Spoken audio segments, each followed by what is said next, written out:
Well friends, let's deal with the next MCQ. Sixth MCQ, it is like this.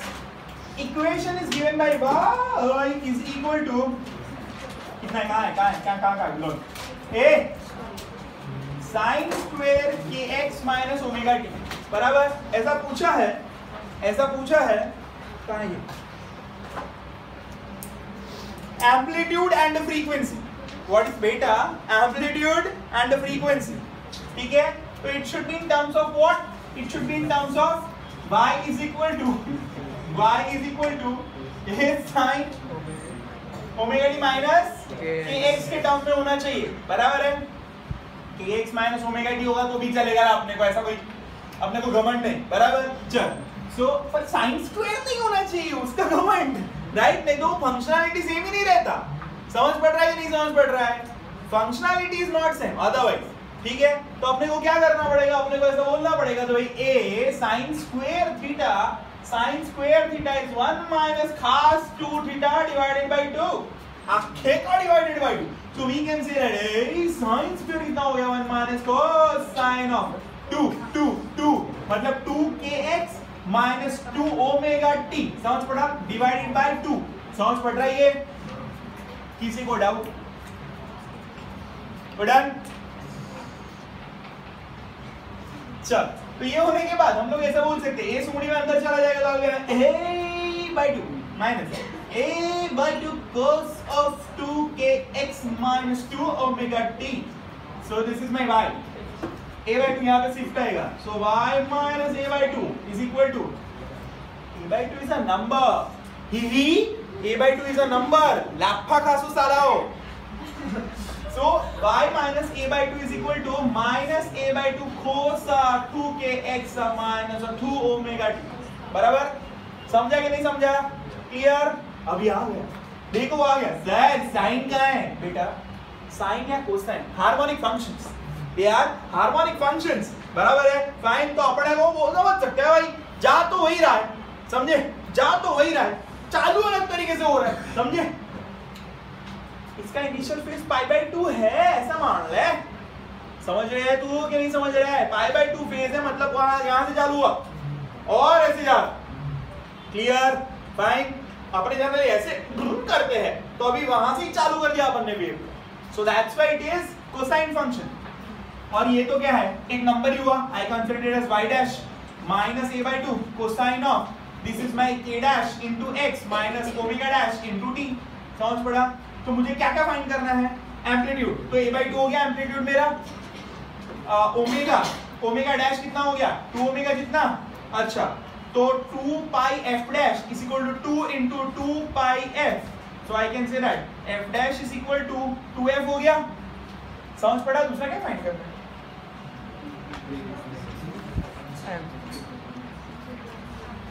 अरे ये 2 pi f को छोड़ दे, इसको omega ही बोल, क्योंकि ओमेगा इज गिवन ओमेगा के टर्म में चाहिए. सो 2 omega. So I can say that f dash is equal to 2 omega divided by 2 pi. 2 cancel, I am having f dash is equal to omega by pi. Clear? एक ही term में लाना है, दूसरा कुछ नहीं. क्लियर हुआ कि नहीं हुआ? So we have got which answer? Answer a by 2 और omega by pi. It is b. Fine. चलो let's deal with seventh MCQ. Seventh MCQ में क्या है? Two pulses travel in mutually opposite direction in a string with speed of 2.5 centimetres per second as shown in figure. चलो छोड़ो, आपको दिख रहा है ना फिगर दिख रहा है ना? चलो, the speed is 2.5 centimetres per second. पहले 10 सेंटीमीटर दूर थे, देखा? फाइन.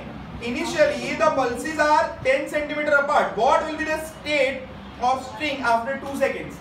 ओए, 2 सेकंड के बाद कहाँ होगा वो? तो 2 सेकंड में वो 2.5 सेंटीमीटर पर सेकंड से जा रहा है, तो 2 सेकंड में 5 सेंटीमीटर ट्रैवल करेगा. 2 सेकंड में ये भी 5 सेंटीमीटर ट्रैवल करेगा, ये 5 सेंटीमीटर, ये 5 सेंटीमीटर, दोनों एक दूसरे के ऊपर नीचे आ गए. तो स्ट्रिंग का सेट क्या होगा? स्ट्रिंग का स्टेट क्या होगा? स्ट्रिंग का सेट स्ट्रेट हो जाएगी वो बेचारी. समझा? जितना ऊपर खींच रहा है उतना नीचे खींच रहा है. समझ पड़ा कि नहीं पड़ा? अभी जाना है वापस पीछे. हाँ. 8. The speed of the component waves of the stationary wave represented by y is equal to 10 sin find 100t cos 0.01 x is the speed of the component waves of stationary wave represented by this. अला omega कितना है 100, k कितना है 0.01 बराबर y किसमें दिया है represented metre ये. तो अपने को वेव स्पीड चाहिए तो v is equal to omega by k 100 bye 0.01 कितना आ रहा है 10 पावर 3 4 मीटर पर सेकेंड. समझ पड़ा कि नहीं समझ पड़ा? चलो next.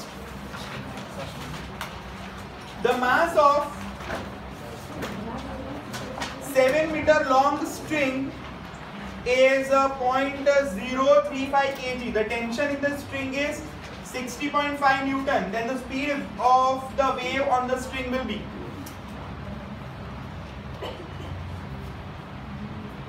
Now why? T is equal to under root mu by V is equal to under root T by mu बराबर. So टेंशन कितना है 60.5 न्यूटन डिवाइडेड बाय म्यू कितना है मास पर यूनिट लेंथ. मास कितना है 0.005 पर वही लिखता हूँ. मास कितना है डिवाइडेड बाय. समझ पड़ा? तो डायरेक्ट मिल गया मेरे को. समझ पड़ रहा है ना? तो वेलोसिटी मिल गई. डन अला डन. चल नेक्स्ट द 7th लेंथ. अच्छा तो मास पर यूनिट लेंथ होता है ना. This is mass per unit length this is mu. पढ़ी गाइस. 10th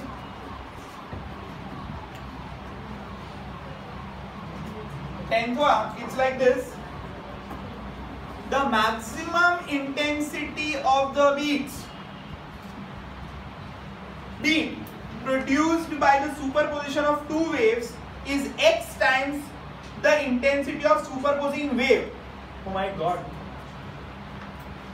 मतलब मेरा जो सुपरपोजिंग वेव है ना RLI, यहां से भी RLI और वो एक दूसरे में सुपर इंपोज होगा तो वो इंडिविजुअल वेव, दो वेव एक दूसरे पे सुपर इंपोज होंगे तब जाके बीट जनरेट होगा कि नहीं होगा. और उसमें क्या है स्लाइटली चेंज्ड फ्रीक्वेंसी होता है पर उसका एम्पलीट्यूड तो सेम होता है. यस और नो? तो अगर एम्पलीट्यूड है मतलब उसके वो वेव है यार उसके पास एनर्जी है. एनर्जी माने उसकी इंटेंसिटी है. समझ पड़ रहा है? सो बेटा इंटेंसिटी जो है ना इंटेंसिटी वो क्या है पता है उसके a स्क्वायर को प्रोपोर्शन में होती है. तो अभी जो मेरा आने जाने वाला वेव है ना उसकी इंटेंसिटी I एक दूसरे पे सुपर इंपोज होने के बाद वो वेव जो आया वो वेव का इंटेंसिटी I डैश. अभी दो वेव इकट्ठा हो गए तो इंटेंसिटी तो बढ़ेगा कि नहीं बढ़ेगा? बोला कितना बढ़ा है x टाइम्स बढ़ा है. पहले वाले का x टाइम बढ़ गया वो इंटेंसिटी. समझ पड़ा कि नहीं समझ पड़ा? क्लियर? कोई डाउट इसके अंदर? ग्रेट. अभी बोला है क्या बोला then the intensity is what? X is what? ले जब कुछ सही बात हो. देख एक वेव आ रहा है तो उसका एम्पलीट्यूड a है बराबर. एक वेव आ रहा है उसका एम्पलीट्यूड a है फाइन. तो इंटेंसिटी जो है पहला वाला it is directly proportional to a square. ये तो हमें पता ही है बगा सखा के. अपने को x ढूंढने का है. समझ पड़ा कि नहीं समझ पड़ा? अभी जब वो सुपर इंपोज हो जाएगा अभी जब वो सुपर इंपोज हो जाएगा तो a डबल हो जाएगा फाइन. तो I डैश जो है it is proportional to what 2a the whole square क्योंकि उसका एम्पलीट्यूड अलग हो गया. I dash is proportional to 2a the whole square. So I can say that this is 2a the whole square which is equal to x into a square. So I'll be having 4a square which is equal to xa square. A square cancel. X is equal to 4. Clear? Done? नहीं किसी को नहीं तो बोलो मेरे को आता है चिंता मत करो. अला एक वेव आएगा तो उसका a जितना एम्पलीट्यूड होगा वो दूसरे में कूदेगा तो वो डबल हो जाएगा ना एम्पलीट्यूड. तो नया इंटेंसिटी जो है बगासा खाके उसका जो भी intensity is directly proportional to a square, तो नया इंटेंसिटी प्रोपोर्शनल टू नया एम्पलीट्यूड का स्क्वायर। नया एम्पलीट्यूड कितना 2a, समझे कि नहीं समझे? फाइन, पॉज, लिखो।